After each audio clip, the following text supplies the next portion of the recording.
Okay, we got it. I got the message. Okay, we're live. Hello. Give me 1 second. I feel like that says a lot today. We're alive. I feel I'm We alive. are live. I'm alive. We are live. We're live. I think we're live. Let me just make sure this is streaming. It says streaming on YouTube. So Okay, perfect. I just also Hi, posted everyone. the group that we're alive. So we're good. Beautiful. Thank you. Hi, everyone. Hello. So happy to be back. Yes, we Thank are. you for your patience. Yeah, thank you for your patience. Yeah, thank you for your patience. We are here. So happy to be with you. It's the first time you catching us live.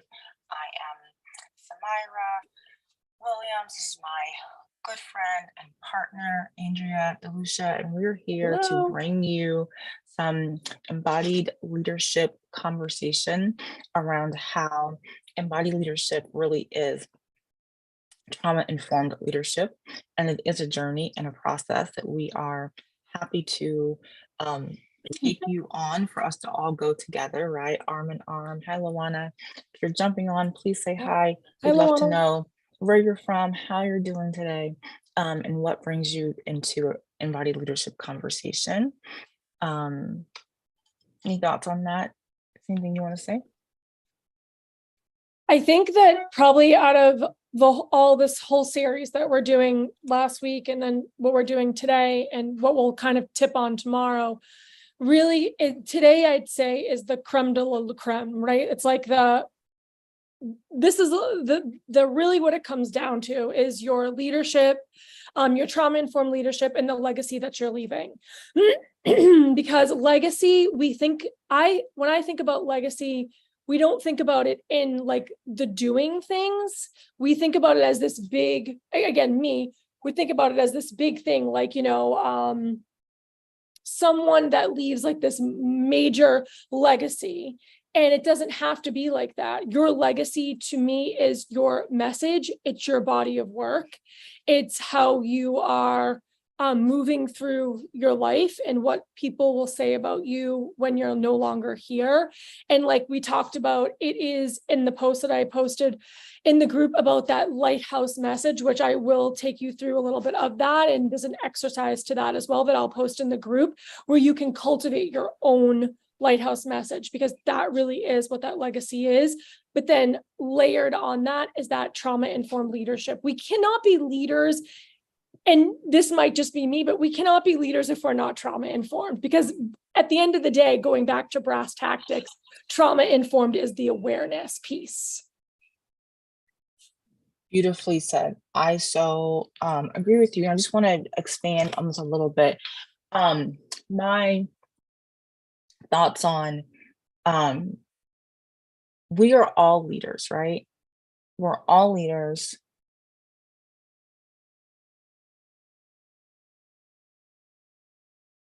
Thank you for sharing, Luana. I finally decided that we're all leaders, right? We're all leaders in our own lives, and we're all moving forward in our path in life. And oftentimes we begin to hit bumps when we are looking outside of ourselves for leadership, right? And it isn't that we can't work with other people, right? Who are, sorry about something, who are in their leadership, and we are linking arms and collaborating or growing or learning or joining teams together, right? But when it comes to trauma-informed leadership, for you as a person in your own life, for you with your clients, for you in any modality that you're using, if you're a facilitator, a practitioner, if you're a teacher, if you're a parent, like honestly, if you're doing any kind of work that involves humans, even you to you, right? Or you to anyone else, there's a practice of leadership that takes time to develop and practice, like lifting weights in a gym, right? Or even cleaning your home, unless you have 10 hands, right? You're not going to clean the entire house, in 5 minutes by yourself. There's a practice, there's a rhythm, there's a flow, right? The same kind of flow that we have in life. We have seasons, we have patterns. And the reality is sometimes when we try and sidestep or like hack a process that has a natural rhythm to it, we can be trying to force something that's not yet time. Leadership takes development, it takes commitment, development, devotion. It takes practice, vulnerability. It takes really taking the time and cultivating the patience to move through the pillars of trauma informed care, right? Empowerment, choice, safety, right? Mutual respect. Um, these principles sound nice, they sound easy enough, and on the surface they are. Putting it into practice in our lives, in our leadership, is what takes the practice. It's what takes the commitment to showing up each day and embodying what we are teaching and continuing to learn. I believe no matter where you are in your life, we're all teachers and we're all students. We have to continue to grow as we support people in their own growth and development. And so when we think about why embodiment is important, but doesn't happen overnight, when we think about what kind of legacy we want to leave, and each of us are leaving behind a legacy, whether we are intentional about it or not. At the end of the day, from the time that we are born, even really from the time someone finds out that they're pregnant, this life, this person is beginning to create a legacy.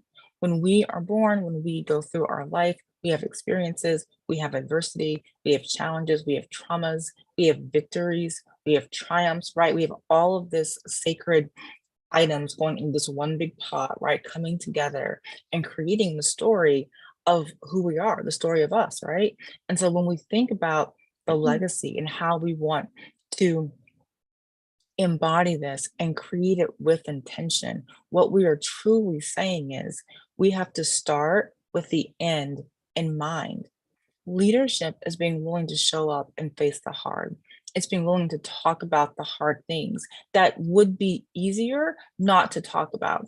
I can't honestly tell you how many times I have prayed and said, like, okay, like I'll do anything, but I don't want to talk about trauma anymore, right? Like I was like, I don't talk about it again in my life. Like I'm so done with this, because we can get burned out.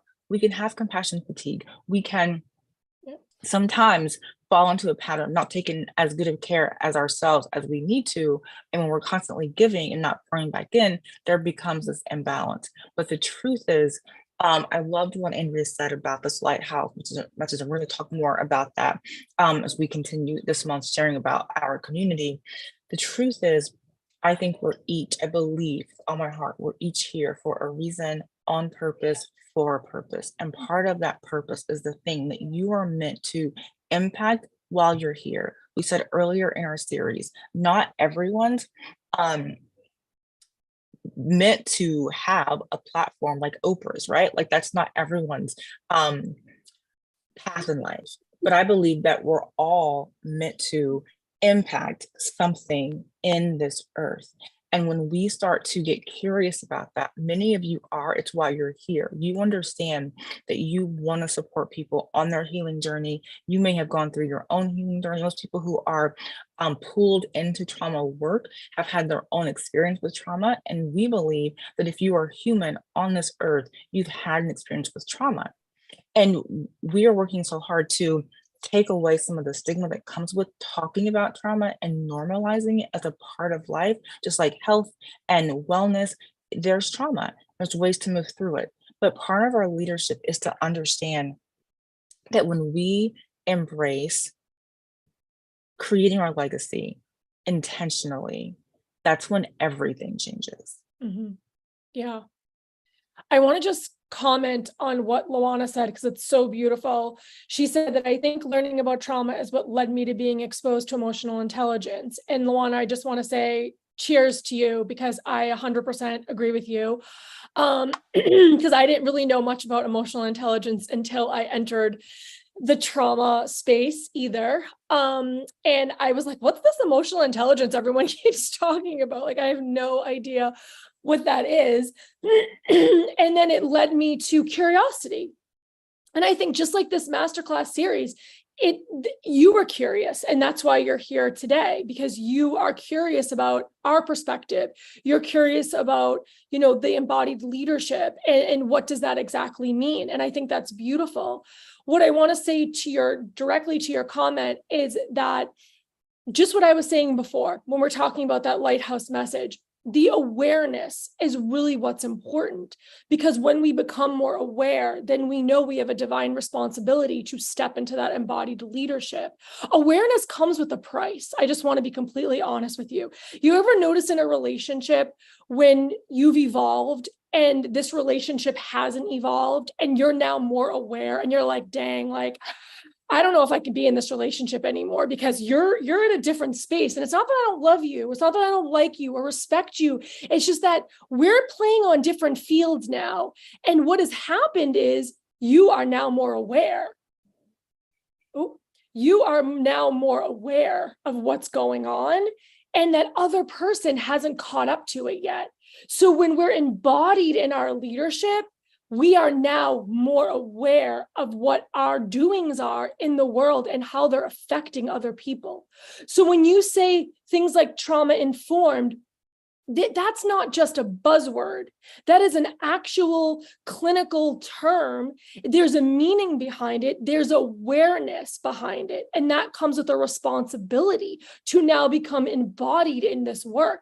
This isn't a choice. You don't get to say, I'm going to work with people and not be responsible. I'm sorry, it's just not a choice anymore. If this is what you embark on and you're here for that reason, and we'll take other steps and talk about those other steps, then you've made a decision, and that comes with a responsibility. So I just wanted to kind of throw that out there, because learning about trauma, you're walking into something that's like a new awareness that other people don't always have. And that's why, like Samira said, she's like, I don't want to talk about trauma anymore. And I've gotten to the point where I'm like, I'm over this. Like, I don't want to talk about it either. Like, I don't want to feel depressed. I don't want to depress people. I don't want to talk about this anymore. But then it's like, knock, knock, knock. You took that oath. You're doing it because you're born to do it. This is what you're cultivating in your life. This is your legacy. So you don't have a choice anymore. It's now the responsibility piece. Now that you've made the choice and we've kind of called you for the choice, now what responsibility are you going to take in that leadership? Now that can look different. That doesn't have to mean that I have to do all these big things with it. I can just walk with it and share what I know and be responsible with what I know. But other people, like, I wrote a book because that's part of my legacy. When I'm no longer here, I want that book to remain. I want my words to imprint on people's lives. I want them to have me in their back pocket because that's my perspective. And I want them to be able to embark on a journey that I went on solely alone, but then they're in the journey with me, like, oh, now I don't feel so alone. So that's my calling and my journey. Now, you may not have a book, you may not have literature of any kind. That's okay. It doesn't mean you can't or you won't in the future. But if you don't right now, it's not about big or small. The calling is big regardless. The responsibility is big regardless. And now you're here because you want to embody these principles. Yes, all of that. Yes, becoming more aware as a result of learning. Absolutely. Absolutely. And it comes with responsibility. And what we're talking about at the root, like right at the heart, is this beautiful journey of becoming. Becoming in so many ways is our legacy. It's the way that we support our own inner kids who survived so much and who understood that sometimes we're in a season where surviving is the goal. It is the most important thing. And we all gain wisdom and we gain survival skills and we gain perspectives that some people need, because they're going through the same fight, the same struggle. They're having the same, traumas, the same adversity. And I think it's important to realize I don't believe that what we go through is going to be wasted in our life. I believe that what we go through is the thing that we are here to impact in some way.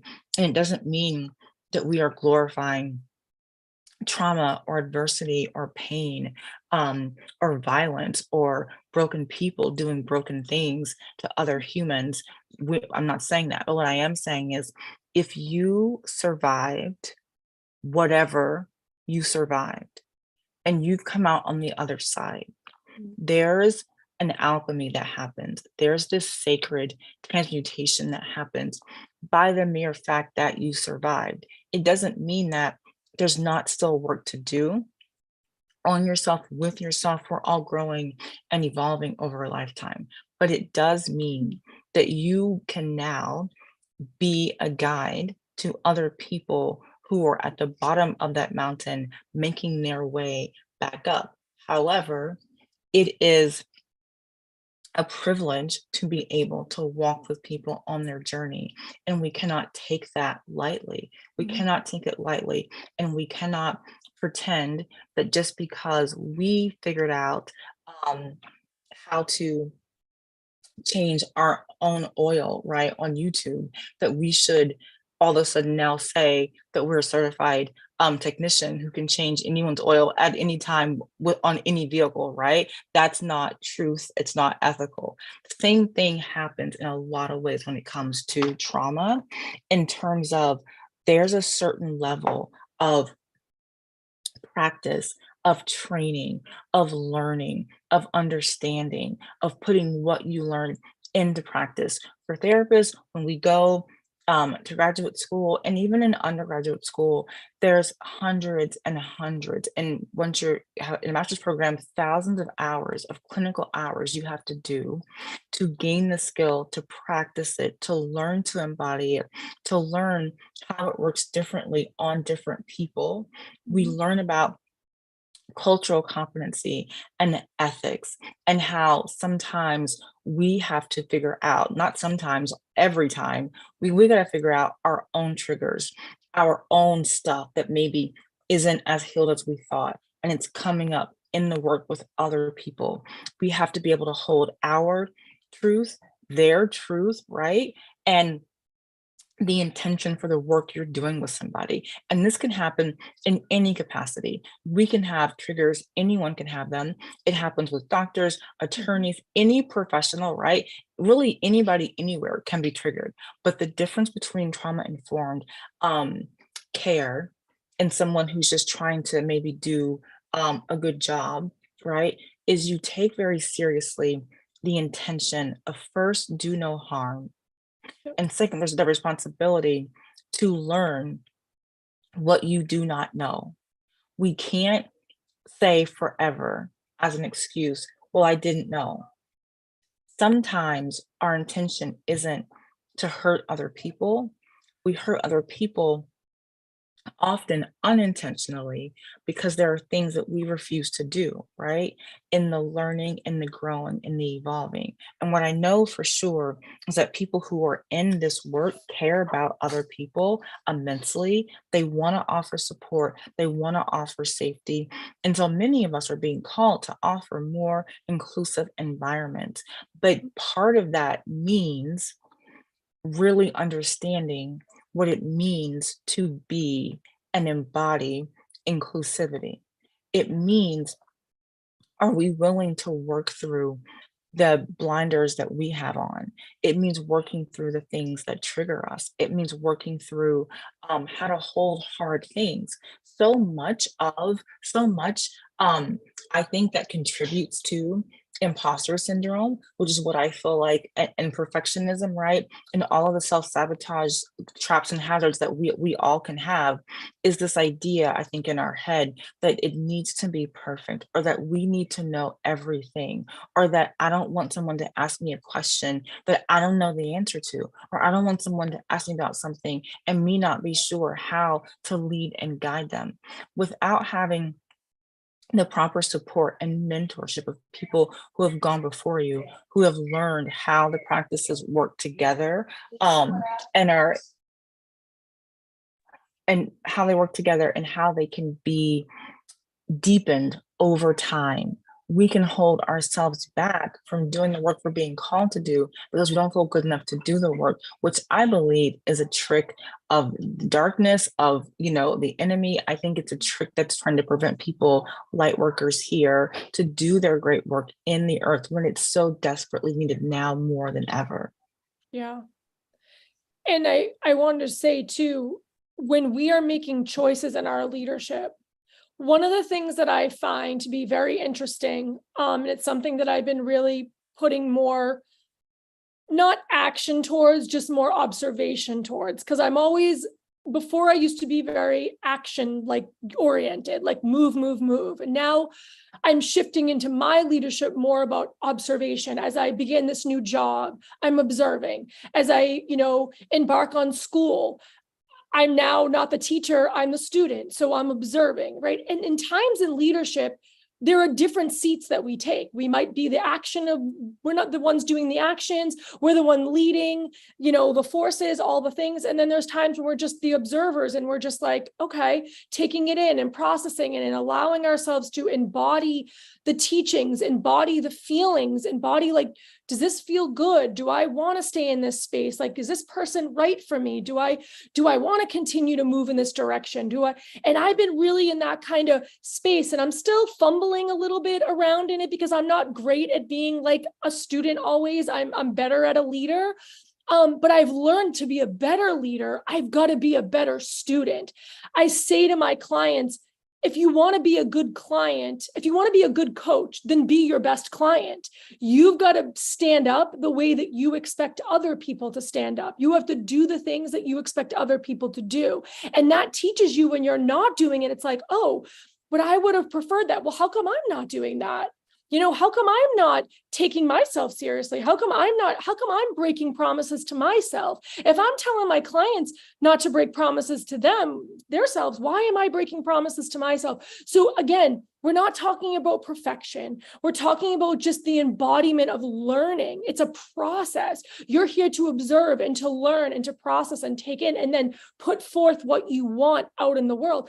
Things are not here to be like, you don't have to reinvent the wheel all the time. I think that's a big fallacy in leadership. Like, oh, I have to come up with something new. I have to be the inventor of this idea. Or da, da, da. No, you can be a repeat offender of the idea as long as you're giving credit to the originator, right? There's plenty of papers that I write that I take other theories and other words from other therapists or psychologists. I just did a paper on Carl Rogers. I had to cite him many times in my paper. And I wish we said some of those things in that paper that just came from my origination, but it didn't. I was able to embed it in my perspective. I was able to embed person-centered therapy in the way that I'm going to perform it versus the way that he performed it in his words. So observation in leadership is a really beautiful quality to have when you can sit back and observe and not be afraid to be the student and just allow yourself to learn and be like, I don't have to have all the answers. As long as I'm staying in my own zone of genius, I'm going to live right here. Then live right here, because that also is leadership. When you veer off and you try to copycat and you try to take other people's words or use buzzwords that you have no idea or talk about theories that you don't really know about, or you're trying to mimic another coach or mimic another healer, or you want to I want to show up like this person. It's okay to copy in some ways those things. But there's a time and a place where you're like, okay, if I'm going to be an originator of my life, then I have to stay true to what I believe in. So if I believe that I don't want to work with people of this culture, or for me, like I didn't want to work with men for a very long time because I couldn't, because I was working through my own sexual abuse.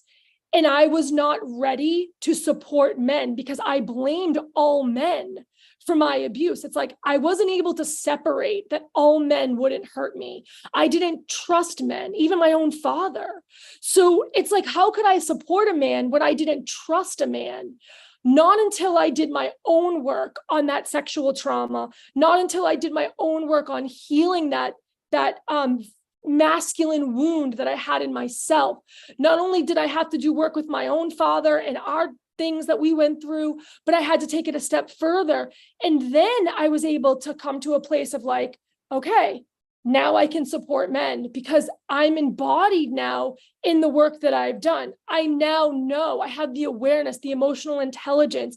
I can express my feelings. When I'm triggered, I don't have to suppress it. If somebody gives me a bad feeling, I know that I have the choice to step away. So it's a lot of things, but it's really simple. It comes down to being true to you and what you stand for. That in itself is leadership. So beautifully said. Thank you for saying that. That is so true. And I loved what you said around we have to be able to go inward and look at our own blind spots, our own wounds, our own patterns, our own unhealed spaces, because we all have them. And so much of life is like an onion. The more that we heal, things can pop up. The difference is we grow stronger and we grow a bigger capacity to hold the things, and we are able to do the work as we keep walking. Whereas in the beginning, sometimes it can slow you down more. It can hold you back more as you're building that resistance training, as you're creating your own resiliency, and you're learning to trust yourself. Just as Andy said, it's a process to learn to trust yourself, because the essence of trauma is convincing you, like lying to you, brainwashing you that you can't trust yourself. Or anybody else sometimes. Or anybody else, yourself or anybody else. Yep. And so the work that's happening parallel to each other in your own life and with your clients and with your learning and growing, it's a lot.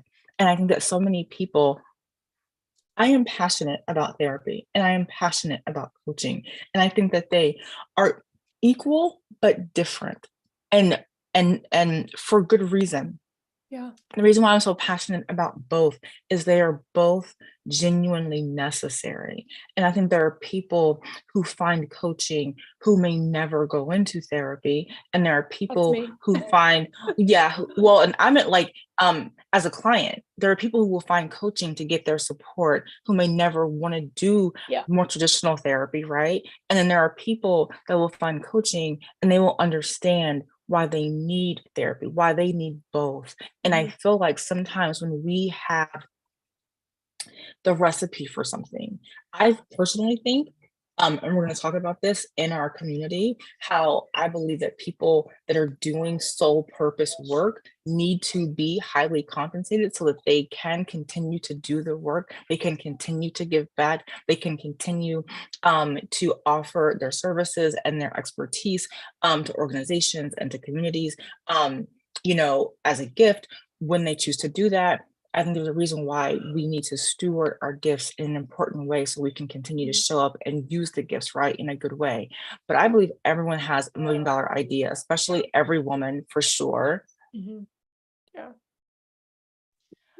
Especially every woman. And I feel like I believe wholeheartedly that women give birth to their own purpose. We have our purpose within us. We have to go within and be with it and journey with it and allow it to lead us and to guide us. And I believe that work is soul work. I believe that work is provided for. The resources that you need for it are sent to you when you're willing to take steps forward.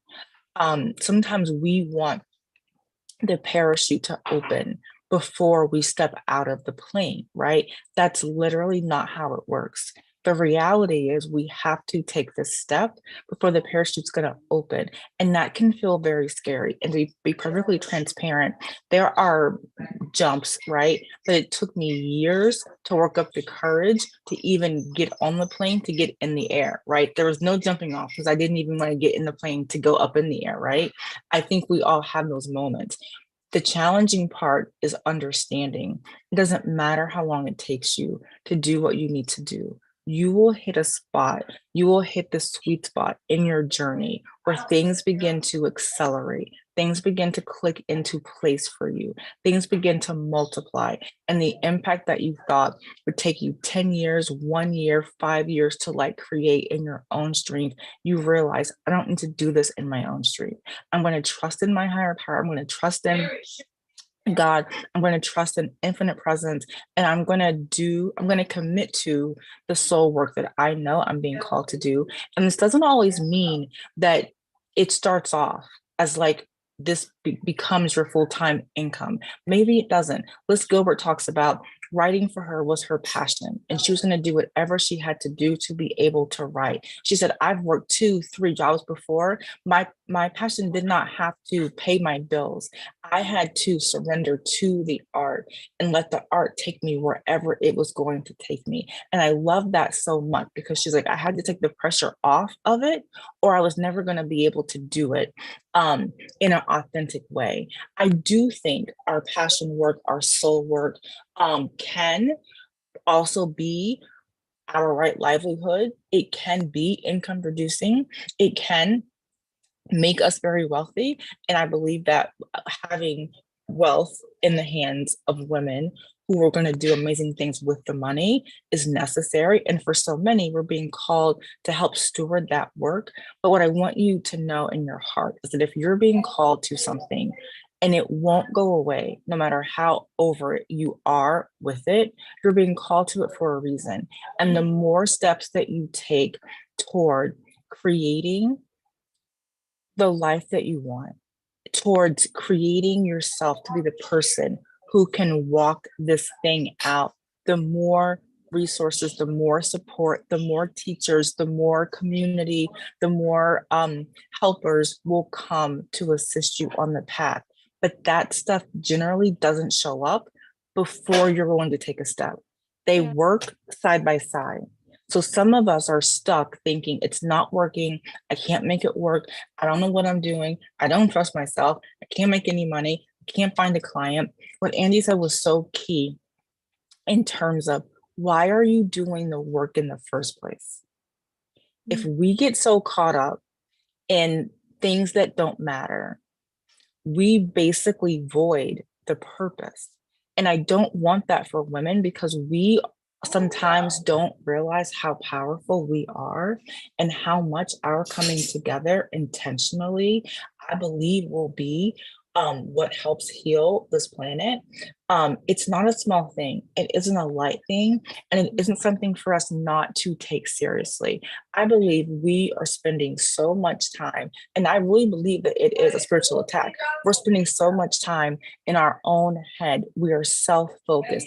I'm not good enough. I can't do it. I don't believe in myself. I need one more thing. I'm going to buy a new desktop. Then that'll be the thing. I'm going to get a new phone. Then I can post my content. Like we have all these stories in our head. Like when I lose the weight, when I figure out how to put makeup on, when I figure out how to do my hair, then I'll do the thing. When my kids get older, then I'll do the thing. When I save more money, then I'll do the thing. Like we have all of these things that feel like they're protecting us.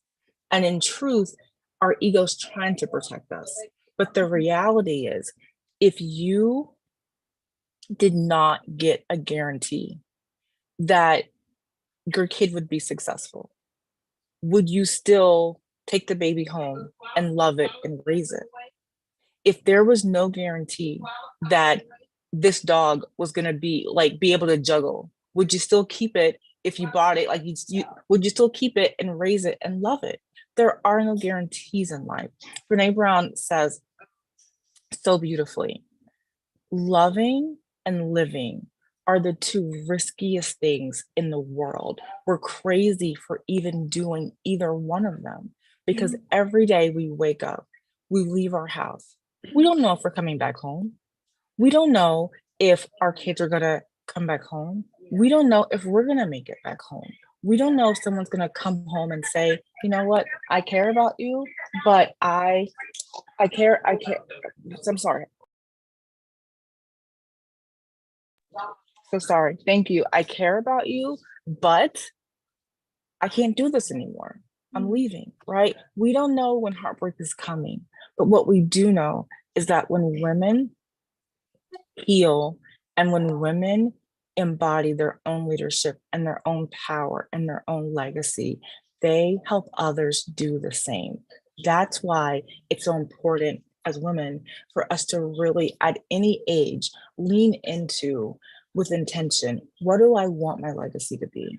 What do I want to be remembered for? What am I here to impact? Right? It isn't just about us and our families, our kids, the things that matter to us, our loved ones.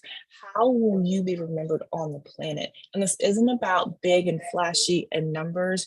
You can impact one person, and that one person go on to change the entire face of the world. And that may not have happened if you hadn't had the impact on them that you had. Sometimes we take for granted our contribution if it's not big and flashy and shiny. I think we underestimate how much showing up and doing the thing that we're here to do impacts everything else. Mm-hmm. Yeah, and what you said was so beautiful, like about we don't always know, like we have no guarantee in life. And when I think about like the work that I do, like God put this calling on my heart, and I say God because that's who I believe, but you can insert with whatever your belief systems are. For me, I believe that God put this calling on my heart, but he didn't say it was going to be easy. Just like God put my husband in my life, but he didn't say this marriage was going to be easy. He put 4 children in my life. He put a son with ADHD in my life, but he didn't say like, this is going to be easy. And I think a lot of times we go into our leadership as if it's supposed to be easy. Do you know how difficult it is to be a leader? Okay, like I know politics. I don't follow politics. I'm not big on political stuff, but let's just take like presidential campaigns, for example. You can say whatever you want about whatever candidate is, whatever you feel, it doesn't even matter. Just think about the responsibility in leadership this person has now taken on. You can criticize them till the cows come home, but have you ever sat down and said, I would never take on a full country like that. Like I could never lead a full country like that. Like somebody would say the wrong thing to me and I'd be under my bed crying. Like the first time someone didn't agree with me, I would be like, I can't handle this anymore. Like we have to understand the magnitude of leadership. It's not just about what we see surface level. It's what internally a person is going through to embody that leadership. What is the president embodying to step up and stand for a country? I can't even imagine to tell you what any of those responsibilities look like because I only see what I see in my tiny little mind in perspective only sees a world view through the way that I've been conditioned to see it. So is yours. Your worldview is the way that you've been conditioned to see the world. So when you hate everyone or when there's hate or when there's, like I was saying about men stereotyping because I thought all men would hurt me, it's only because my trauma had blocked my truth. My trauma had blocked what could have been possible for me because I was only seeing the world and men through the vision that I had. Until I cleared those goggles away, was I able to actually step into a man's shoes? Was I actually able to have the emotional intelligence to be like, this isn't not every man, this was one man, right? So again, this isn't everybody in this culture. It's one person in this culture. It's one person that hurt me. It's not every person. I believe that's the work of the devil. Like that's the work of the devil to keep us away from each other so we can't come into community like this and really start devising a plan to heal the planet. Like Smira said, it's more about what we want to take away from something and how we're looking at it through the lenses that we have been conditioned with. Are you ready to take off those glasses and say, I don't want to see the world anymore through this lens. I want to see it through an emotional intelligent lens. I want to see it through an embodiment lens. I want to see it through a leadership lens, because I guarantee you, every leader that you follow, going from Martin Luther King, I could never be a Martin Luther King. I just don't have the capacity like that. But have I ever took in consideration what type of responsibility he took doing what he did? No, I haven't, but I'm going to start, because I want to learn more about these leaders and the inner workings of leadership. That's really what's going to help us get into a different space. If we stay in our tiny minds and our tiny perspectives and our tiny little bubbles, we're going to miss out on so many things. So for the people that have these callings, big or small, and you're like, I'm not good enough, I don't have a message, I don't know what to say, no one's going to listen to me. Imagine that the president said the same thing. We would not have leadership in any capacity. It takes courage. And that's what I was talking about with that lighthouse message. It takes courage to devise your lighthouse message, because that message is what is going to be the light for to shine, for people to come follow, right? It's not about being the biggest or the tallest or the most strongest or having the most money. It's the light that's shining, like, here's your light, here's your message. I don't have to be the loudest, but my light continues to shine. So that's what we want to teach you, is how to devise that, how to curate that in your leadership. It's so beautiful and it's so true, and you can. And just to be clear, we understand that things in the US are, right, like a mess. Oh yeah, and we get that, and we totally understand that you can feel however you feel about whichever president, but the reality is it's so true, because it's easy for us to judge, and what you're saying is huge. Yeah. I know that it's easy to judge, which is what's happening, I think, in the coaching industry and so many industries, teachers, police, healthcare, nursing, doctors, right? Like, it's happening in so many places. Even we judge our kids. So this generation is lazy and they don't want to work and they don't want to do anything. And it's like, okay, but that's not helpful. And so I think it can be really easy to cast judgment versus taking a step back, like you said, being mindful, being observant, being compassionate, deciding how you're going to lead yourself, deciding what you're going to think. My mother's visiting, and so she's on her phone and she doesn't believe in headpiece. So she walks around like holding the phone, talking into it. Like, we love her. So it's so easy to think about what you should have did, what they should have did, what they could have did, what they should have said. Why is she posting that? Why does she have this? It's like, okay, if I took a step back and stepped into my adult self, is there more than one way to see this? Why is this coming up for me? Is this envy for me? Do I wish I showed up like that? Do I wish I attracted my dream audience and my dream clients and they paid me well and I loved working with them and we were doing big things in the world and we were creating big things and we can give back because we have all this money to help?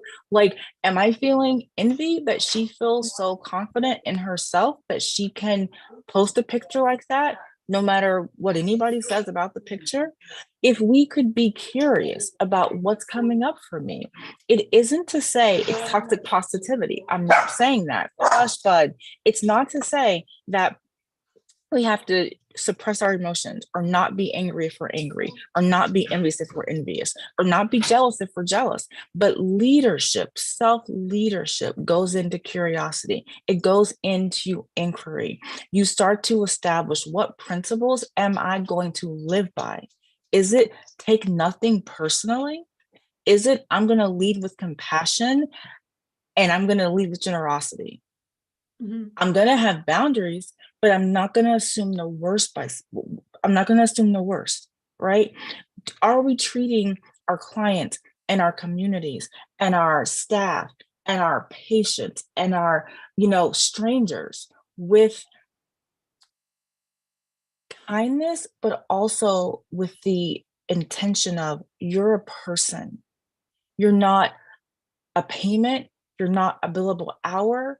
You're not just a box to check off my list of hitting my revenue this month. You're not just another insurance claim that I can file now. Are we going to really say, why am I doing this work? Yes, I can make a ton of money. And yes, I can make a ton of impact. And yes, I can create a ton of good in the world. And they all three can work together. But if I had all the money in the world, would I still be doing this? For many of you, the answer is yes. And that's how you know it's soul work. You do not have to do it for free, and you should not have to do it for free. And we're going to talk about how to take all of this drama out of marketing and sharing and heart-centered, showing up. We're making it so complicated, and it doesn't have to be that complicated. But for today, what we want to leave you with is this idea of your soul work is going to rise to meet you at the level you're willing to meet it. It's going to rise to meet you at the level you're willing to meet it. We create our legacy in every step we take, in every move we make. And we suppress our legacy in every move we refuse to make, in every step we refuse to take, in every decision we refuse to make, in everything we refuse to try, even if we know we're being pulled in that direction. Things are challenging right now in our world, in our country, in the industry, online. It's challenging everywhere. And on the flip side of that, there's never been more opportunity. There's never been more access to ways to help ourselves, to ways to cut out the middleman, if you will. If you have a phone, you can have a business. If you have a phone and Wi-Fi, you can create a business. If you have an idea for anything, you can get it off the ground with virtually no money, right? I'm not saying there aren't things that cost money that can be supportive, right? It's very true. But in the US, we have more access and opportunity than so many parts of the world. And with that, I believe, comes a responsibility to steward it and support other people in bringing forth their message and their soul work and the thing they're meant to do. If it's a blog, if it's making, hand sewn mittens, right? Like whatever it is, doesn't matter what it is, but it's you take responsibility over. No one's coming to save me. I am my own rescue. If there's going to be a rescue made, right, it's going to be me rescuing me, because that's the way that life is.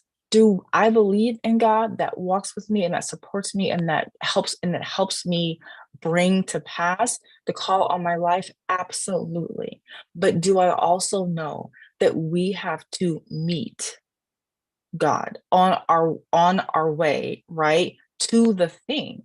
When we think about biblical teaching, the people in the Bible that received miracles got themselves in the vicinity, in the proximity to Jesus. I always tell my daughter, sometimes when she's just like going through this, like she's 12 and mom's like, you know what I'm talking about.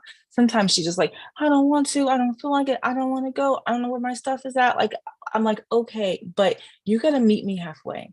I'm happy to help you. I'm happy to help you. But all what you need is here. You got to get up, start looking, open the dresser. Like you got to put some effort into it. It's the same with our leadership and with our building of our legacy. We have to decide what we want, what we stand for, why it matters.